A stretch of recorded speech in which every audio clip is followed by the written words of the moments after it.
There is something you are carrying right now, a weight that feels like failure, like loss, like the quiet ache of something that has ended, and the terrifying question of what comes next. Something inside you has already ended.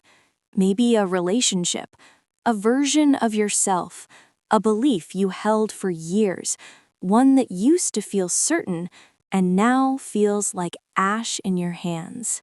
And now you are standing in the middle of it, wondering, can I begin again?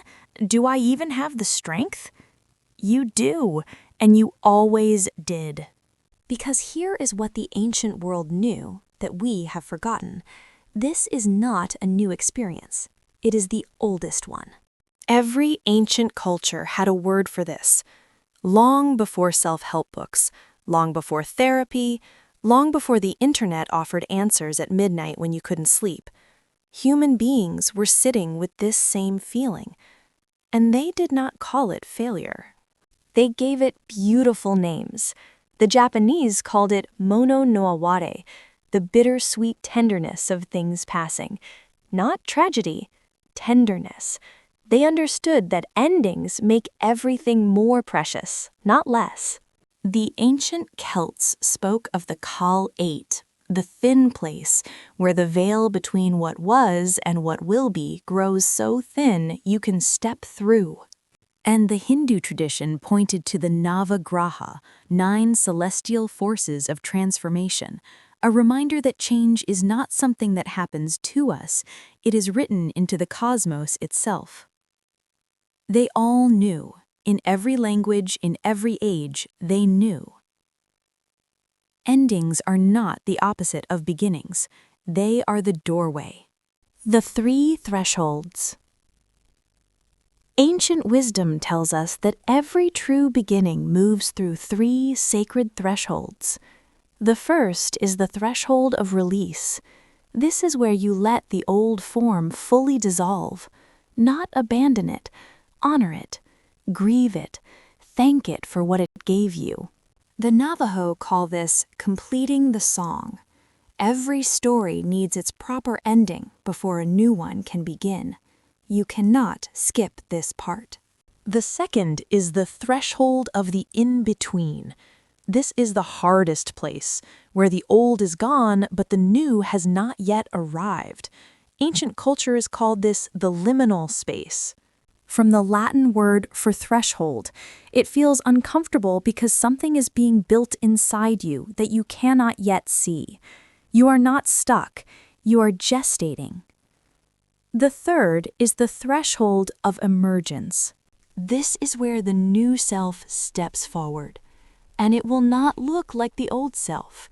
It will be wiser, more tender, carrying, in the words of the Japanese, the kintsugi, the gold in the cracks. The places where you broke and were repaired have become the most beautiful parts of you. You are not starting over. There is a story from the Sufi tradition. A student came to the master, weeping. "I have failed," he said. "I must begin again from nothing." The master smiled. "No," he said, "you begin again from everything. From every breath you have ever taken, every grief that cracked you open, every moment of grace that found you anyway." The seed does not return to nothing when it becomes a tree.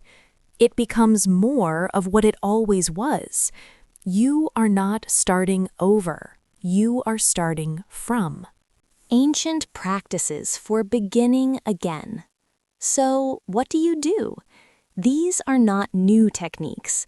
They are old medicine, carried across centuries because they work. The first, write a completion letter. Write a letter to what is ending. Thank it. Tell it what it gave you. Then burn it or bury it in the earth. This ritual is found in dozens of traditions because completion is not just a thought, it is something the body needs to feel. The second, mark the threshold. Cross a physical doorway with intention. Step over a line you draw in the sand. Walk through an arch of branches. Your body understands ritual in ways your mind cannot. Let it participate in your beginning. The third, speak a new name. Many traditions give new names at turning points. You do not need a ceremony. You simply begin saying quietly to yourself, I am someone who begins again with grace. And the fourth, plant something.